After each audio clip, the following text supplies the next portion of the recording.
Olá, sou o professor José Vicente Ambrosio, da Igreja Presbiteriana de Botafogo, e nós estamos dando sequência a uma série de estudos a respeito da igreja e da vida comunitária.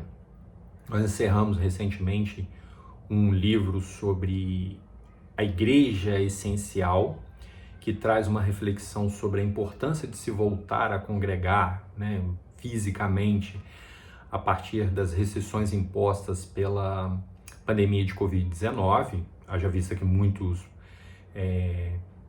tiveram dificuldade de retornar à vida comunitária, e essa série de estudos que nós encerramos recentemente trouxe luz à importância de se estar na igreja. E agora nós vamos seguir na mesma linha, numa dimensão mais profunda, a partir do livro Igreja, Por Que Me Importar, de Philip Yancey, uma série de 3 estudos dando sequência a este tema. Nós vivemos um tempo de individualismo exacerbado. A busca do homem pela espiritualidade, por ser seu próprio Deus, ela é milenar. Desde Adão e Eva isso acontece. Mas no mundo contemporâneo, nós temos observado a formação de pequenas tribos, de pessoas com interesses similares. Isso é potencializado pela tecnologia, pelas redes sociais, por uma palavrinha que está muito em voga, que são os algoritmos, que são nada mais, nada menos que programas que direcionam ou tentam direcionar nossas ações, nossos interesses, nossas preferências nas redes sociais. E aí, a partir dali, nós formamos pequenos mundos e só vamos falar, só vamos tratar, só vamos tolerar pessoas que pensam como nós. A busca, esse processo de busca pela espiritualidade, ele não é linear. Não existe uma receita pronta de como viver a espiritualidade, como viver uma relação com Deus. No Evangelho de João, no capítulo 3, dos versículos de 1 a 15, é narrada a passagem do encontro de Jesus com Nicodemos, que era um fariseu, um entendedor da lei. E no versículo 8, Jesus diz o seguinte: o vento sopra onde quer, ouves a sua voz, mas não sabes onde vem, nem para onde vai. Assim é todo o que é nascido do Espírito. Esse texto e essa passagem reflete a soberania de Deus e a nossa necessidade de arrependimento em relação ao pecado.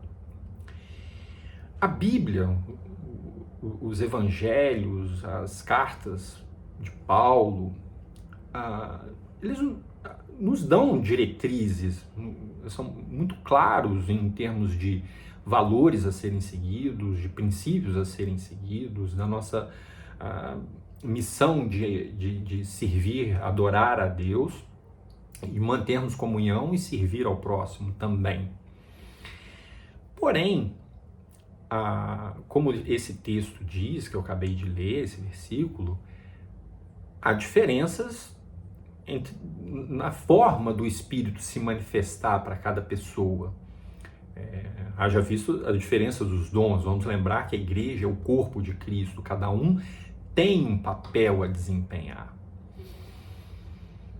E a igreja, nós tendemos, é um erro muito comum, tanto dos de dentro quanto dos de fora, em pensar que a igreja é um lugar perfeito, formado por pessoas perfeitas.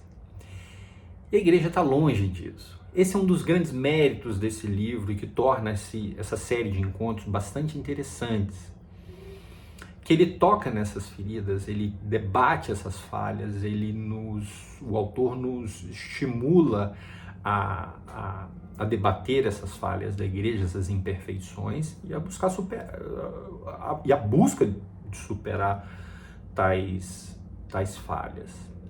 Dentre elas, a igreja pode se fechar dentro de si, em seus muros, e num olhar para fora. Isso é muito comum. A igreja pode incorrer no erro da soberba, de achar que a sua forma de interpretar a Bíblia, a sua forma de ver o mundo, a sua forma de prestar culto é a correta. O elitismo de entender que quem faz parte da igreja são pessoas especiais, intocáveis, que se encontram num pedestal e distante dos demais. O fundamentalismo, que anda de mãos dadas com a intolerância. A partir do momento que a minha interpretação da Bíblia é a correta, todos que pensam diferente estão errados. E são vistos como inimigos, são vistos como se nós estivéssemos numa batalha e esse inimigo tem que ser eliminado. Então eu vou estabelecer um comprimento de cabelo que é correto. Eu não sou a pessoa mais indicada para falar sobre comprimento de cabelo, mas enfim. O comprimento de roupas, um tipo de música, uma forma de prestar culto, uma forma de pregar o evangelho. Esses são certos e quem não faz isso está errado. Isso é fundamentalismo. E a intolerância, nós temos visto isso muito acontecer, infelizmente. O racismo também está presente nas igrejas, infelizmente. A discriminação, que pode ser de ordem social, sexual, ideológica, político-ideológica. O preconceito acontece dentro da igreja também, pelas mais diferentes razões também, em relação a outras religiões. Às vezes, dentro das denominações protestantes, existe muito preconceito com relação à forma do irmão se vestir ou adorar a Deus. Existem barreiras culturais também que podem nos afastar. Então, o livro nos traz uma proposta, nesse primeiro capítulo que nós vamos tratar aqui hoje, brevemente. Ele nos traz uma proposta sobre um novo olhar para a igreja. E isso é muito rico e é muito desafiador. Um olhar que vai nos ensinar a amar a igreja. E quando nós amamos a igreja, nós vamos amar o nosso próximo, porque a igreja é formada por pessoas. As 4 dimensões que ele traz sobre esse olhar diferente são o olhar para cima, o olhar ao redor, o olhar para fora e o olhar para dentro. O que é esse olhar para cima? Algumas pessoas se aproximam da igreja com espírito de consumidor, exigente. O filósofo dinamarquês Søren Kierkegaard, ele diz que muitos vão para a igreja como se fosse um teatro. Vai ter um ator que vai trazer uma palavra, vai ter um grupo musical que vai fazer uma apresentação. E eu, como um público exigente, que, entre aspas, paguei um ingresso, preciso ser satisfeito, preciso ser entretido. Deus não é a audiência... Deus é a audiência da nossa adoração. Nós precisamos ter em mente que Ele é o ponto central do culto e não nós. Ele precisa sair satisfeito. A pergunta que precisa estar presente em cada um de nós é: Deus se agradou, Deus está se agradando do nosso culto? Ele está interessado no nosso coração, no que se passa no nosso coração. E é um erro muito comum das igrejas se preocuparem com externalidades. Isso é muito traiçoeiro, isso é muito perigoso. preocupar muito com a forma, com rituais e esquecer do essencial. Uma outra dimensão que o autor traz é o olhar ao redor. A nossa tendência como ser humanos está bastante ligado ao que eu acabei de mencionar sobre as tribos. A nossa tendência é nos conectarmos com pessoas que são iguais a nós, que pensam como nós. Nós temos uma certa aversão à diversidade. E aqui nesse tópico, eu vou deixar uma série de perguntas aqui que eu espero que te incomodem como me incomodou. O evangelho, ele é para todos. Jesus, o seu ministério todo, ele abraçou a todos. Ele teve embates com alguns grupos, mas ele aceitou, abraçou, acolheu todos que eram rejeitados pela sociedade da época. E isso é uma característica muito forte do cristianismo. Jesus quebrou essas barreiras. E o nosso compromisso, independente das diferenças que podem nos separar, o nosso compromisso com Jesus é o nosso ponto em comum. E aí a pergunta que eu vou deixar para você é: o que nós temos feito de maneira prática para abraçar minorias, para abraçar, para acolher dentro da igreja pessoas que são completamente diferentes de nós? Pessoas que talvez já cometeram um crime ou que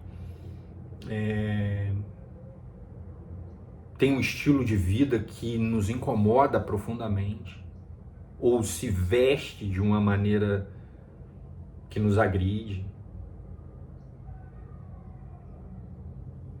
Essa é uma questão muito sensível e que precisa ser alvo da nossa reflexão.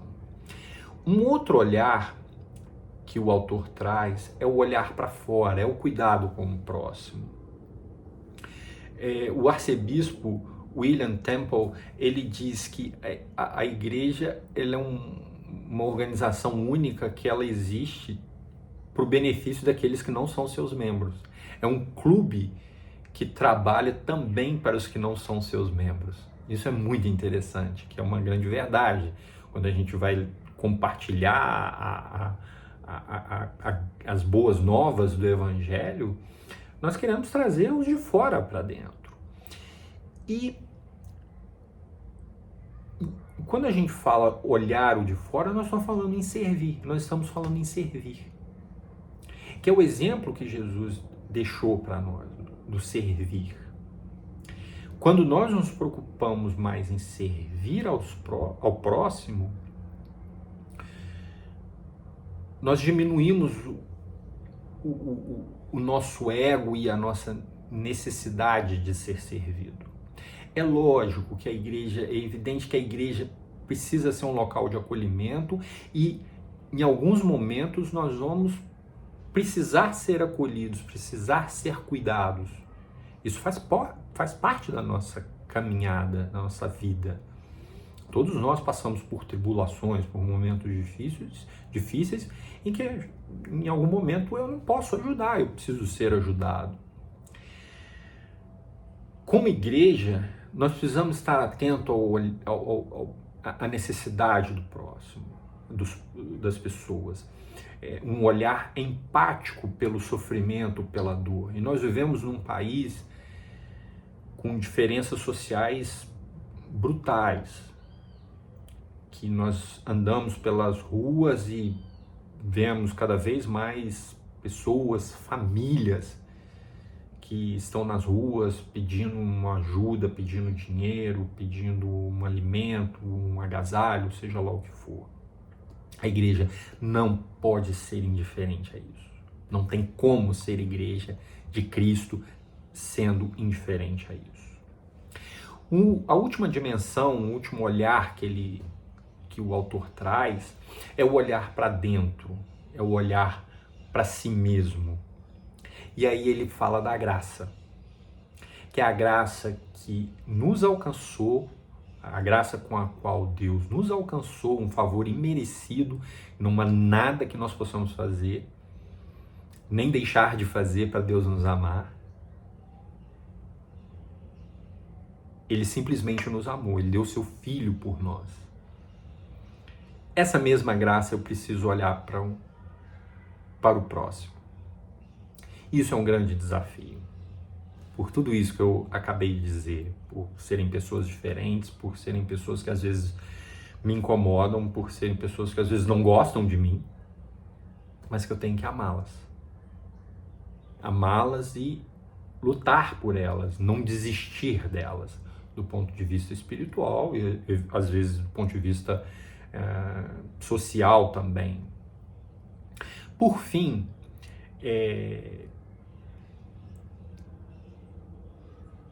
eu gostaria de deixar aqui uma pergunta que o autor coloca e que me tocou profundamente. Com base em tudo que nós acabamos de falar, de às vezes acharmos que a igreja é um local perfeito, de às vezes eu me comportar na igreja como um espectador de um entretenimento que preciso ser satisfeito, ele traz uma reflexão e uma oração que nós devemos fazer, de pedir a Deus um coração perdoador, um coração mais amolecido, de olhar para o meu pastor, para o coral, para o meu professor de escola dominical, com um olhar de compaixão. E a pergunta que ele deixa, e que tem me incomodado desde que eu vi, eu gostaria de incomodar vocês também, é: como que a igreja seria se todos os seus membros fossem iguais a mim?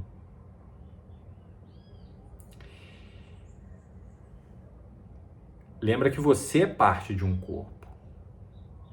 Eu sou membro desse corpo também. Nós fazemos a igreja. Pense nisso. Espero que tenham gostado. Quem não gostou, não tem problema nenhum. Fique à vontade para deixar sua crítica, sua pergunta, seus comentários aqui no nosso canal. Vai ser um prazer falar com vocês. Ok? Obrigado, um abraço e até a próxima. Fiquem com Deus.